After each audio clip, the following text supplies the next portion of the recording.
응, 다 준비됐어. 강제로 입소시키면 6개월간은 절대 못 나와. 그 사이에 재산관계만 깔끔하게 정리하면 돼. 근데 불법 아냐? 걱정 마. 거기 원장이랑 경찰서장이 친구야. 아무도 믿지 않을 거야. 게다가 김 여사 때처럼 하면 돼. 아, 그 할머니 어떻게 됐어? 저는 박명자입니다. 올해로 73이 되었어요. 제가 이 이야기를 시작하는 건 비슷한 일을 겪는 분들에게 경고하고 싶어서예요. 그리고 이런 끔찍한 일이 다시는 일어나지 않기를 바라는 마음에서죠. 인천 호텔로 향하는 차 안에서 저는 40년 전 그날을 떠올렸어요. 1973년 20살의 봄날이었죠. 시골 장터에서 우연히 남편을 만났어요. 그는 건설 현장에서 일하는 젊은 인부였고 전 장터의 작은 분식집에서 일하고 있었죠. 아가씨, 이 떡볶이 참 맛있네요. 수줍게 웃던 그의 모습이 아직도 선명해요. 그렇게 우리의 인연이 시작됐죠. 결혼식은 초라했어요. 시골 마당에서 간단히 치렀죠. 하지만 우리는 행복했어요. 남편은 서울로 가서 큰 돈을 벌겠다고 했고 저는 그의 꿈을 믿었어요. 여보, 우리 아들, 딸 낳아서 잘 키워보자. 돈은 없어도 사랑만큼은 듬뿍 줄 수 있잖아. 시골 마당에 앉아 달을 보며 나눈 대화가 떠올라요. 남편과 함께 고향을 떠나 서울로 올라오던 날이었죠. 그때는 모든 게 희망으로 가득했어요. 여보, 우리 꼭 성공할 거예요. 아이들한테 좋은 교육도 시키고. 남편의 그 말을 저는 아직도 잊지 못해요. 그렇게 시작된 서울 생활. 처음엔 반지하 단칸방에서 시작했지만 남편은 야간 경비를 서면서도 건설 자격증을 땄고 저는 식당 일을 하면서도 아이들 학원비를 모았어요. 민석이가 태어났을 때 남편은 기쁨의 눈물을 흘렸어요. 여보, 이제 나는 아버지가 됐네. 우리 아들 꼭 훌륭하게 키우자. 가난했지만 행복했던 시절이었어요. 반지하 단칸방에서 시작한 서울 생활. 겨울이면 얼어붙은 창문에 성의꽃이 피었어요. 남편은 낮에는 건설 현장에서 일하고 밤에는 아파트 경비를 섰어요. 저는 새벽부터 일어나 콩나물을 길러 시장에 내다 팔았죠. 엄마, 배고파요. 어린 민석이가 울던 날, 전 끼니를 걸으면서도 아이들한테만은 밥을 먹였어요. 그래도 희망이 있었어요. 남편이 밤늦게 귀가할 때면 우리는 아이들 자는 모습을 보며 미래를 꿈꿨죠. 여보, 우리 민석이 법대 보내고 민우는 경찰대 보내자. 둘 다 똑똑하잖아. 남편의 그 말이 현실이 될 줄은 그때는 몰랐어요. 일요일이면 아이들을 데리고 남산에 올랐어요. 도시락은 초라했지만 우리 네 식구는 행복했죠. 남편은 아이들에게 꿈을 심어주려 했어요. 얘들아, 저기 봐. 저 서울 시내가 다 너희 것이야. 열심히 공부해서 꿈을 이루면 돼. 하지만 그 행복도 잠시였어요. 남편이 쓰러진 날 저는 세상이 무너지는 것 같았어요. 중환자실 앞에서 밤새 기도했죠. 하느님, 제발 우리 애들 아빠 살려주세요. 마지막으로 남편이 한 말은 아이들에 대한 걱정이었어요. 여보, 미안해요. 애들 대학도 못 보내고 당신한테 고생만 시키고. 그 후로 전 더 강해져야 했어요. 이제 제가 가장이었으니까요. 식당일, 청소일, 장사. 안 해본 일이 없었어요. 하지만 그 모든 게 우리 아이들을 위한 거였죠. 엄마, 우리 때문에 너무 고생하시는 거 아니에요? 중학생이 된 민우가 걱정스레 물었을 때 전 웃으며 대답했어요. 이게 무슨 고생이야. 너희들이 잘 자라는 게 엄마한텐 가장 큰 기쁨이야. 그렇게 힘든 시절을 이겨냈어요. 민석이가 법대에 합격했을 때 전 남편 산소에 찾아가 울면서 이야기했죠. 여보, 우리 아들 법대 갔어요. 당신 소원대로 됐어요. 지금 이 위험한 순간에도 그 모든 추억이 제게는 힘이 돼요. 우리 가족이 이뤄온 모든 것들, 그리고 앞으로 지켜내야 할 것들. 엄마, 우리가 있잖아요. 걱정 마세요. 그때 민석이의 그 말이 얼마나 위로가 되었는지. 엄마, 나 꼭 검사가 될 거예요. 나쁜 사람들 다 잡을 거예요. 까만 교복을 입은 아들의 눈빛이 그렇게 순수했는데 민우가 경찰대학 합격 소식을 들고 왔던 날이었죠. 얼마나 기뻐했는지 모르겠어요. 하지만 한편으로는 걱정도 됐어요. 경찰이라는 직업이 얼마나 위험한지 알았으니까요. 엄마, 걱정 마세요. 전 절대 나쁜 경찰이 되지 않을 거예요. 아버지처럼 정직하게 살겠습니다. 호텔 로비에 들어서며 전 다시 한번 깊은 한숨을 내쉬었어요. 내가 그토록 애써 키운 아들이, 그토록 사랑했던 며느리가 어쩌다 이렇게 된 걸까요? 모든 건 3년 전 봄날 큰아들 민석이가 정혜윤이라는 여자를 데려왔을 때부터였어요. 처음 본 순간부터 뭔가 이상한 느낌이 들었지만 전 그때 그 직감을 무시했어요. 지금 생각하면 그게 첫 번째 실수였던 것 같네요. 해우는 것 보기엔 완벽했어요. 대기업 임원이라는 화려한 경력, 세련된 언행, 우아한 매너까지. 특히 저에게는 더할 나위 없이 친절했죠. 매주 주말이면 찾아와 음식을 해주고 선물도 자주 사다 줬어요. 어머니, 이제 저희가 모시고 살면 어떠세요? 큰 집으로 이사 갈 거예요. 어머님 방도 예쁘게 꾸며드릴게요. 그땐 정말 며느리의 마음이 고마웠어요. 하지만 결혼식이 끝나고 불과 3개월 만에 모든 게 달라지기 시작했죠. 처음엔 사소한 것들이었어요. 제가 손주 지우를 너무 자주 안아준다며 못마땅해 하더니 점점 노골적으로 저를 멀리하기 시작했어요. 어머니, 요즘은 육아법이 달라요. 그렇게 애를 자꾸 안아주면 버릇이 나빠져요. 어머니, 우리 집에 자주 오시는 것도 좋지만 적당히 해주세요. 신혼인데. 민석이도 점점 달라졌어요. 전에는 늘 제 편이던 아들이 혜윤의 말이라면 무조건 옳다는 듯이 행동하기 시작했죠. 그러던 어느 날 혜윤의 어머니라는 최서연 씨가 우리 집을 찾아왔어요. 처음부터 뭔가 수상했어요. 그녀의 눈빛에는 위선과 계산이 가득했거든요. 어머님, 요즘 좋은 실버타운이 많더라고요. 제가 아는 곳이 있는데 한번 구경 가보시는 게 어떠세요? 거기 가시면 동년배 친구도 많이 생기실 텐데. 전 그 자리에서 거절했어요. 하지만 그 후로 혜윤과 서연은 집요하게 실버타운 이야기를 꺼냈고 민석이마저 그들 편에 섰어요. 어머니, 혼자 계시면 너무 위험해요. 실버타운에 가시면 전문가들이 건강도 챙겨주고 좋을 것 같은데. 그러던 중 우연히 들은 대화가 있었어요. 아파트 복도에서 혜윤과 서연이 나누는 이야기였죠. 엄마, 천사의 집 원장님이랑 얘기 잘 됐어. 응, 다 준비됐어. 강제로 입소시키면 6개월간은 절대 못 나와. 그 사이에 재산관계만 깔끔하게 정리하면 돼. 근데 불법 아냐? 걱정 마. 거기 원장이랑 경찰서장이 친구야. 아무도 믿지 않을 거야. 게다가 김 여사 때처럼 하면 돼. 아, 그 할머니 어떻게 됐어? 조용히 잘 해결됐지. 약물 과다 투여로 처리했어. 그 순간 온몸에 한기가 돌았어요. 이들은 단순한 사기꾼이 아니었어요. 살인까지 저지르는 잔혹한 범죄자들이었던 거예요. 다음 날 아침, 혜윤이 웃으면서 서류 한 장을 내밀었어요. 어머니, 이거 보세요. 제가 알아본 실버타운인데 정말 좋은 곳이에요. 한번 구경이라도 가보시는 게 어떠세요? 떨리는 손으로 서류를 받아들었어요. 천사의 집. 이름과는 정반대로 이곳은 지옥문이었던 거죠. 그날 저녁 장을 보러 나갔다가 우연히 옛 이웃이었던 김정숙 씨를 만났어요. 그녀는 제 손을 덜덜 떨며 잡았죠. 박명자 씨, 천사의 집 절대 가면 안 돼요. 우리 언니가 거기서 돌아가셨어요. 이상한 약을 계속 맞더니 석 달 만에, 그것도 아주 의심스럽게. 정숙 씨가 들려준 이야기는 끔찍했어요. 강제 투약으로 정신을 잃게 한 뒤 구타하고 재산을 강탈하고 거기서 돌아가신 분들 대부분이 의문의 죽음을 맞이했다고 해요. 집으로 돌아오는 길, 전 결심했어요. 가만히 당하고만 있진 않겠다고. 작은 아들 민우에게 전화를 걸었죠. 민우는 검사였어요. 어머니, 절대 거기 가시면 안 됩니다. 제가 조사해보니 그곳은 불법시설이에요.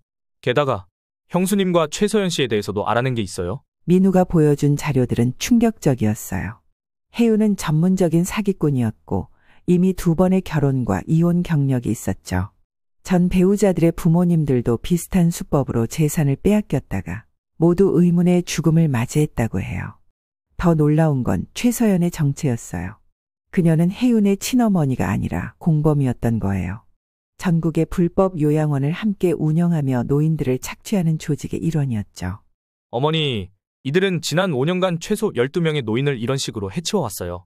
하지만 증거가 부족해서 아직 잡지 못하고 있었죠. 전 그제서야 지난 몇 달간 일어난 수상한 일들이 이해가 됐어요. 자주 오는 불청객들, 이상한 전화들, 밤늦게 들리는 발소리. 그들은 이미 저를 감시하고 있었던 거예요. 어머니, 이제 우리가 이들을 잡을 기회예요. 하지만 위험할 수 있어요. 어머님께서 미끼가 되어주셔야 해요. 민우의 말에 전 주저없이 동의했어요. 두렵긴 했지만 더 많은 피해자가 생기는 걸 막아야 했으니까요. 우린 함정을 준비하기 시작했어요. 집안 곳곳에 도청장치와 몰래카메라를 설치했고 24시간 감시팀도 배치했죠. 이제 우리는 그들의 범행을 낱낱이 밝혀낼 준비가 되어 있었어요. 그리고 마침내 그날이 왔습니다. 혜윤과 서연이 천사의 집 원장이라는 김영철과 함께 찾아온 거예요. 어머님, 오늘 구경 한번 가보시죠? 정말 좋은 곳이에요. 전 겁에 질린 표정을 지으며 고개를 끄덕였어요.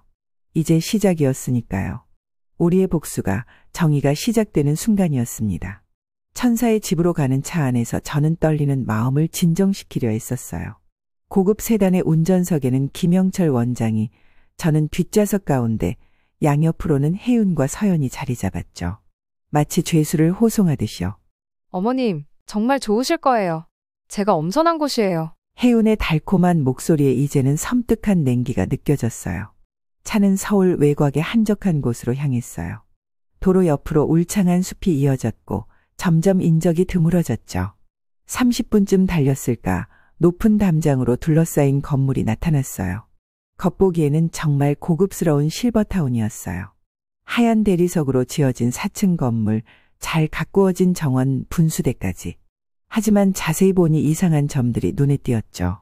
모든 창문마다 보이는 견고한 철창, 3미터가 넘는 높은 담장, 그리고 곳곳에 설치된 감시 카메라들. 이곳은 요양원이 아닌 감옥이었어요. 정문에서 경비원이 철문을 열어주었고 차는 건물 앞에 멈춰섰어요. 경비원의 눈빛이 날카로웠죠. 마치 교도관 같았어요. 어서 오세요. 저희 천사의 집은 특별한 분들만 모시고 있답니다. 김영철의 인사는 공손했지만 그의 눈빛은 뱀처럼 차가웠어요. 로비에 들어서자 소독약 냄새가 강하게 났어요. 너무 강해서 뭔가를 숨기려는 것 같다는 생각이 들 정도였죠. 벽에는 행복해 보이는 노인들의 사진이 걸려 있었지만 웬일인지 실제로 보이는 입소자는 한 명도 없었어요.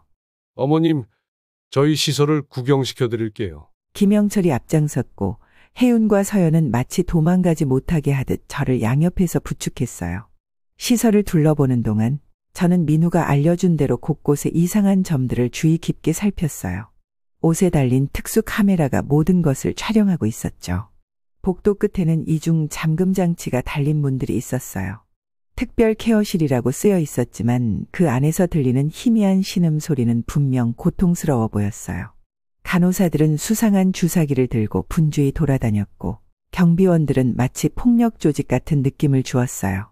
저기 계신 분들은 다들 행복해 보이시네요. 제가 의도적으로 던진 질문에 김영철이 살짝 당황한 듯했어요. 네. 다들 만족하고 계시죠.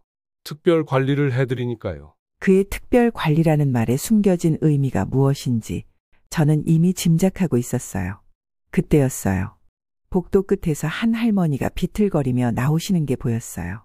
얼굴은 헬쑥했고 눈빛은 초점이 없었죠. 팔에는 주사 자국이 선명했어요. 살려주세요.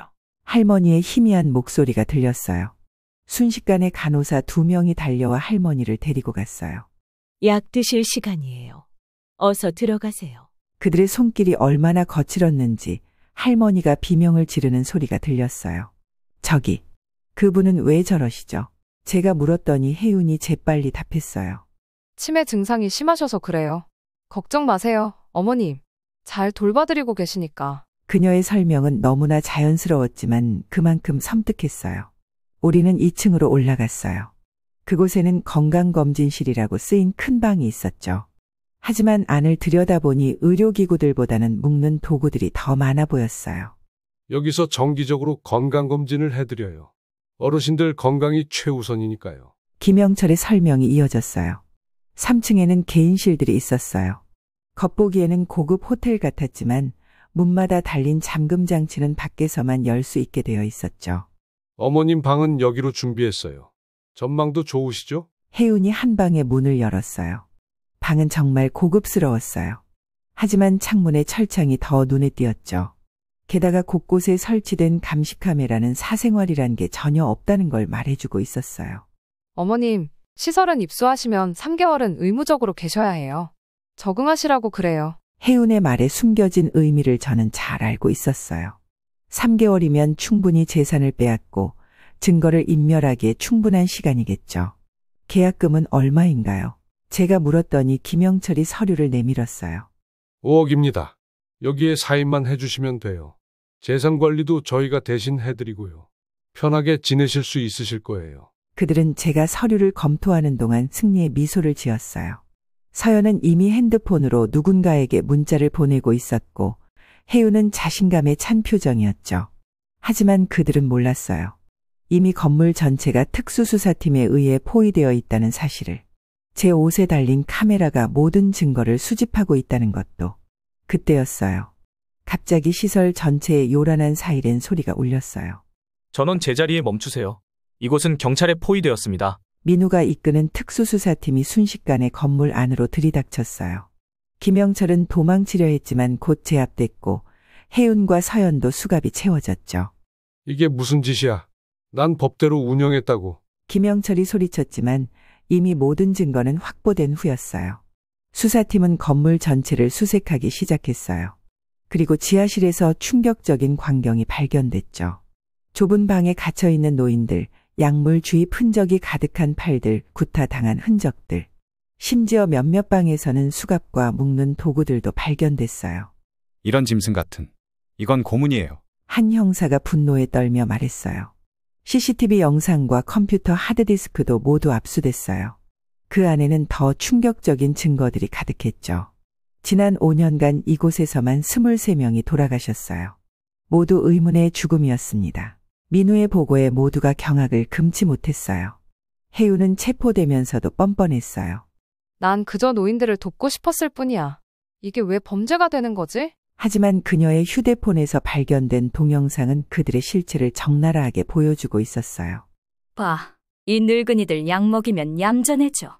재산도 순순히 내놓고 진작 이 사업할 걸 그랬다. 영상 속에서 그들은 의식이 없는 노인들을 비웃으며 재산 포기각서에 도장을 찍게 하고 있었어요. 너무나 잔인하고 비인간적인 모습이었죠. 체포된 간호사들의 증언도 이어졌어요. 매일 향정신성 의약품을 과다 투여했어요. 말 안 들으면 구타도 했고 죄송합니다. 그들이 체포되는 걸 지켜보며 전 복수의 첫 단계가 끝났다는 생각이 들었어요. 하지만 이건 시작에 불과했죠. 더 큰 충격이 기다리고 있었거든요. 이 모든 것의 배후에는 우리가 상상도 못한 거대한 세력이 있었다는 사실이. 천사의 집 급습 이후 수사본부는 밤낮 없이 돌아갔어요. 압수한 서류와 하드디스크만 수백 상자. 그 속에서 충격적인 진실들이 하나둘 드러나기 시작했죠. 특히 김영철의 개인 컴퓨터에서 발견된 암호화 파일들은 수사의 전환점이 되었어요. 해독하는 데만 일주일이 걸렸다고 해요. 어머니, 큰일입니다. 민우가 새벽에 저를 찾아왔어요. 얼굴이 핏기 하나 없이 창백했죠. 이건 단순한 불법 요양원이 아니었어요. 우리는 거대한 국제 범죄 조직의 일각을 건드린 겁니다. 민우가 보여준 자료들은 너무나 충격적이었어요. 그들은 아시아 전역에 퍼진 인신매매 조직이었고 천사의 집은 그중 하나의 거점에 불과했던 거예요. 이게 그들의 조직도입니다. 스크린에 복잡한 다이어그램이 떴어요. 중심에는 골든 에이지 엔터프라이즈라는 회사가 있었고 그 아래로 수십 개의 하위 조직들이 연결되어 있었죠. 홍콩에 본사를 둔 회사입니다. 겉으로는 노인복지 사업을 한다고 하지만 실상은 인신매매와 장기매매를 하는 범죄 조직이에요. 더 끔찍한 건 이어지는 내용이었어요. 한국에 부유한 노인들을 찾아내 재산을 갈취한 뒤 해외 시설로 보내는 게 그들의 수법이었습니다. 그리고 민우가 잠시 말을 멈추었어요. 일부는 장기매매 조직에 넘겨졌어요. 특히 건강한 노인들을. 그 말을 듣는 순간 온몸이 얼어붙는 것 같았어요. 이건 단순한 사기나 감금이 아닌 살인적인 범죄였던 거예요. 경찰 조사실에서 혜윤이 마침내 입을 열었어요. 그녀의 진술은 더욱 충격적이었죠. 모든 건 2년 전부터였어요. 홍콩에서 온 한 남자를 만났죠. 그가 제안했어요. 부유한 노인들을 골라 재산을 빼앗고 해외로 보내는 사업을. 처음엔 거절했어요. 하지만 그들이 제시한 금액은 거절할 수 없을 만큼 컸어요. 한 명당 수수료로 5억. 게다가 재산까지 절반을. 혜윤의 눈빛이 흔들렸어요. 전 그저 돈을 벌고 싶었을 뿐이에요. 하지만 나중에 알게 됐죠. 그들이 노인들을 어떻게 하는지. 그때는 이미 빠져나올 수 없었어요. 서연의 진술도 이어졌어요. 장모린, 그가 이 모든 일의 총책이에요. 홍콩에서 조직을 이끄는 실세죠. 한국 시장을 노린 것도 그였어요. 왜 한국이었나요? 형사가 물었어요. 부자 노인이 많으니까요. 게다가 자식들과 관계가 단절된 노인들도 많고 완벽한 목표였죠. 서연은 떨리는 손으로 담배를 피웠어요. 장모리는 처음부터 실버 체인 프로젝트를 계획했어요. 아시아 전역의 요양시설 체인을 만들어서 합법적인 사업처럼 보이게 하는 거죠. 하지만 실상은 더 충격적인 사실은 이 조직이 한국 내 고위층과도 연결되어 있다는 거였어요. 검찰 고위 간부, 경찰청 간부, 국회의원, 유명 병원장들까지. 그들의 뿌리는 생각보다 깊었죠. 어머니, 이분이 국제수사국 김태준 팀장님이에요. 민우가 새로운 사람을 소개했어요. 박명자 씨, 저희가 3년째 이 조직을 쫓고 있었습니다. 하지만 결정적인 증거를 잡지 못했죠. 이번 일로 마침내 실마리를 잡았습니다. 김 팀장이 보여준 자료들은 놀라웠어요. 아시아 전역에 퍼진 불법 시설들의 위치, 수상한 죽음을 당한 노인들의 명단, 검은 돈의 흐름. 모든 것이 체계적으로 정리되어 있었죠. 이 조직이 벌이는 돈이 연간 수천억에 달합니다. 그걸로 권력자들을 매수했죠. 경찰, 검찰, 정치인, 심지어 언론인들까지. 그러던 중 새로운 충격이 날아들었어요. 민석이가 체포된 거예요. 그는 처음부터 이 모든 계획을 알고 있었다고 해요. 아들아, 어쩌다가. 제 물음에 민석은 한참을 울었어요. 도박 빚이 5억이었어요. 혜윤이 그걸 알고 접근한 거예요. 처음엔 그저 어머니 재산을 노린 줄 알았어요. 하지만 나중에 알게 됐죠. 이게 얼마나 큰 조직인지. 그래서 그들과 손을 잡았단 말이냐. 제 목소리가 떨렸어요. 전 빠져나오려고 했어요. 하지만 그들이 협박했어요. 제 아이들까지. 죄송합니다, 어머니. 수사는 계속해서 확대됐어요. 현직 경찰청 간부 3명, 국회의원 2명, 대형병원 원장들. 연일 충격적인 구속 소식이 이어졌죠. 특히 S대학병원 장기이식센터 원장의 체포는 큰 파장을 일으켰어요. 그는 불법으로 획득한 장기들을 이식수술에 사용해왔다고 해요. 이게 다가 아닙니다. 김 팀장이 새로운 정보를 가져왔어요. 장모린이 이번 주말 한국에 온다는 정보를 입수했습니다. 인천의 한 호텔에서 비밀 경매가 열린다고 해요. 아시아 전역의 불법 시설 운영권을 놓고 경매를 진행한다는 겁니다. 민우가 저를 걱정스럽게 바라봤어요. 어머니, 이제 그만 물러나셔도. 하지만 전 고개를 저었어요. 아니, 끝까지 가보자. 내가 이 일을 시작했으니 끝도 봐야지. 하지만 너무 위험해요. 괜찮아. 난 이미 모든 걸 잃을 뻔했어. 이제는 두려울 게 없어. 작전이 시작됐어요. 저는 부유한 노인 투자자로 위장의 경매장에 잠입하기로 했죠. 특수수사팀은 최첨단 장비로 저를 무장시켰어요. 이 목걸이는 실시간 도청 장치예요. 귀걸이는 위치 추적기고요. 만약의 상황에 대비해서 이 반지 안에는 발신기도 넣었습니다. 그리고 마지막으로 민우가 제 손을 꼭 잡았어요. 어머니, 조심하세요. 저희가 곁에서 지키고 있을게요. 김 팀장이 마지막 브리핑을 했어요. 장모린은 매우 위험한 인물입니다. 절대 단독 행동은 하지 마세요. 수상한 점이 발견되면 즉시 발신기를 작동시키셔야 합니다. 드디어 때가 됐어요. 저는 고급 세단을 타고 인천으로 향했죠. 이제 곧 모든 것이 끝나겠죠. 하지만 그때는 몰랐어요. 이 작전이 얼마나 위험한지, 그리고 장모린의 진짜 정체가 무엇인지. 우리를 기다리고 있는 것은 더 큰 충격이었어요. 인천의 호텔 로비는 말 그대로 화려함 그 자체였어요. 이곳이 인신매매 조직의 아지트라는 걸 상상할 사람은 아무도 없을 것 같았죠. 입구에서부터 삼엄한 경비가 눈에 띄었어요. 겉으로는 아시아 실버케어 컨퍼런스라고 했지만 실상은 사람의 생명을 거래하는 경매장이었죠.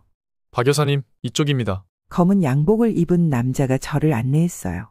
전 최고급 한복을 차려입고 수십억 대의 보석으로 치장한 부유한 노인 투자자로 위장하고 있었죠. 귀 속의 초소형 이어피스에서 민우의 목소리가 들렸어요. 어머니, 모든 게 순조로워요? 현재 호텔 주변을 완전히 포위했습니다.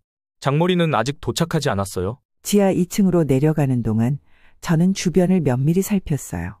곳곳에 설치된 보안 카메라, 무장한 경비원들, 비상구를 지키는 건장한 남자들. 이곳은 마치 요새 같았어요. 회의장으로 위장된 경매장에는 이미 30여 명의 의심스러운 인물들이 모여 있었어요. 아시아 각국에서 모인 듯한 사람들이 삼삼오오 모여 이야기를 나누고 있었죠. 모두들 조용히 해주시기 바랍니다. 곧 경매가 시작됩니다. 단상에 선 사회자가 마이크를 잡았어요. 대형 스크린에 지도가 나타났어요. 한국, 중국, 일본, 동남아시아 전역에 퍼진 불법 시설들의 위치였죠. 그들은 이것을 실버 체인이라고 불렀어요. 총 127개의 시설이 표시되어 있었고 각각의 수용 인원과 예상 수익까지 자세히 나와 있었어요. 첫 번째 경매 물건은 서울 권역 운영권입니다. 연간 예상 수익 300억, 시설 10개, 수용 인원 500명 이상. 시작가는 100억. 제 심장이 빠르게 뛰기 시작했어요. 그들은 사람의 생명을 마치 물건처럼 거래하고 있었어요. 더 끔찍한 건 이것이 빙산의 일각에 불과하다는 거였죠. 두 번째 물건은 도쿄 권역입니다. 시작가 150억. 그때였어요. 갑자기 장내가 술렁이기 시작했어요. 모두의 시선이 입구로 향했죠. 장모린이 등장한 거예요. 어머니, 조심하세요. 그는 매우 위험한 인물입니다. 절대 정면으로 마주치지 마세요. 민우의 긴장된 목소리가 들렸어요. 장모리는 60대 후반으로 보이는 중국계 남자였어요. 겉보기엔 평범한 사업가 같았지만 그의 눈빛에서는 냉기가 느껴졌죠. 그의 뒤로는 10여 명의 경호원들이 따라붙었어요. 하지만 더 큰 충격이 기다리고 있었어요. 장모린 옆에는 제가 아는 얼굴이 있었거든요. 이럴 수가. 바로 김영사였어요. 이 사건을 처음부터 수사해온 우리가 믿었던 형사. 그는 이중 스파이였던 거예요. 어머니, 무슨 일이에요? 응답해 주세요. 민우의 다급한 목소리가 들렸지만 저는 말을 잇지 못했어요. 어머니, 절대 움직이지 마세요. 민우의 다급한 목소리가 들렸어요. 장모린이 연단에 섰어요. 그의 눈빛은 뱀처럼 차가웠죠. 여러분, 오늘은 특별한 손님이 오셨군요. 순간 저를 똑바로 쳐다보는 그의 시선이 느껴졌어요. 모든 것이 들통난 걸까요? 경찰청 특수수사팀이 우리를 지켜보고 있다는군요. 장모린의 말에 장내가 술렁였어요. 김영사가 앞으로 나섰어요. 박명자 씨, 이제 그만 나오시죠. 다 알고 있습니다. 덫에 걸린 거예요. 하지만 이건 시작에 불과했죠. 경매장은 순식간에 아수라장이 됐어요. 검은 양복을 입은 경비들이 사방에서 몰려들었죠. 어머니, 움직이지 마세요. 우리가 갈게요. 민우의 다급한 목소리가 들렸지만 이미 이어피스는 통신이 끊긴 상태였어요. 장모린이 천천히 제게 다가왔어요. 박 여사님, 아니, 박명자 씨, 우리 좀 더 편하게 이야기 나눌까요? 그의 손짓에 따라 경비들이 저를 별도의 방으로 데려갔어요. 그곳에는 이미 누군가가 기다리고 있었죠. 오랜만입니다, 어머니. 그곳에 있던 건 민석이었어요. 민석아, 어떻게? 제 목소리가 떨렸어요. 죄송합니다, 어머니. 하지만 이미 돌이킬 수 없어요. 민석의 눈빛은 낯설었어요. 장모린이 웃으며 말했어요. 당신 아들이 우리의 가장 충실한 협력자였답니다. 3년 전부터. 그때였어요. 갑자기 폭발음이 들렸고 건물이 흔들렸어요. 특수부대가 진입한 거죠. 특수부대의 진입과 함께 총성이 울렸어요. 장모린의 경비들과 특수부대원들 사이에 전투가 벌어졌죠. 어머니, 이쪽이에요. 민우가 들어와 제 손을 잡았어요. 하지만 장모린은 이미 도주로를 확보한 상태였어요. 민석과 함께 지하 통로로 사라지는 모습이 보였죠. 쫓아가야 해요. 제가 소리쳤어요. 지하 통로는 미로 같았어요. 특수부대원들과 함께 민우와 저는 장모린의 뒤를 쫓았죠. 저기에요. 앞쪽에서 인기척이 들렸어요. 장모린과 민석은 이미 대기하고 있던 차에 올라타려 하고 있었어요. 하지만 그때 민석이 갑자기 장모린을 붙잡았어요. 이제 끝내야 할 것 같습니다. 알고 보니 민석은 이중 스파이였어요. 장모린의 신뢰를 얻기 위해 모든 것을 감수한 거였죠. 이게 다 증거입니다. 민석이 USB를 꺼냈어요. 거기엔 장모린 조직의 모든 범죄 증거가 담겨 있었죠. 마침내 우리는 승리했어요. 장모리는 체포됐고 그의 조직도 완전히 와해됐죠. 재판이 열렸고 장모린과 그의 공범들은 모두 중형을 선고받았어요. 피해자들은 보상을 받았고 불법 시설들은 모두 폐쇄됐습니다. 이제 저는 노인인권재단을 운영하고 있어요. 민석과 민우도 함께하고 있죠. 우리는 다시는 이런 비극이 일어나지 않도록 감시하고 있답니다. 여러분, 부모님을 위한다며 요양원에 보내실 때는 꼭 꼼꼼히 확인하세요. 당신의 관심이 누군가의 생명을 구할 수 있으니까요. 여러분, 제가 들려드린 이 모든 이야기는 우리 주변에서 실제로 일어날 수 있는 일입니다. 사랑하는 가족을 잃고 외롭고 힘든 시간을 보내는 노인들, 그들의 약점을 이용해 재산을 노리는 악랄한 사람들, 돈 앞에서 부모도 버리는 자식들. 하지만 기억하세요. 정의는 반드시 승리한다는 것을, 그리고 우리 모두에겐 인간으로서의 존엄성이 있다는 것을. 여러분의 부모님은 지금 안녕하신가요? 오늘 부모님께 전화 한 통 해보시는 건 어떨까요? 어머니, 아버지, 잘 지내시나요? 이 한마디가 누군가에겐 큰 위로가 될 수 있답니다. 불법 요양원의 실체를 폭로하고 범죄 조직을 검거하는 과정. 그 모든 것이 결국은 인간의 존엄성을 지키기 위한 싸움이었습니다. 부디 이 이야기를 기억해 주세요. 그리고 주변을 돌아봐 주세요. 우리의 관심이 누군가의 생명을 구할 수 있으니까요. 여러분의 가정에 항상 행복이 가득하시기를 바랍니다. 이 영상이 도움이 되셨다면 좋아요와 구독 부탁드려요. 다음 이야기로 찾아뵙겠습니다. 감사합니다.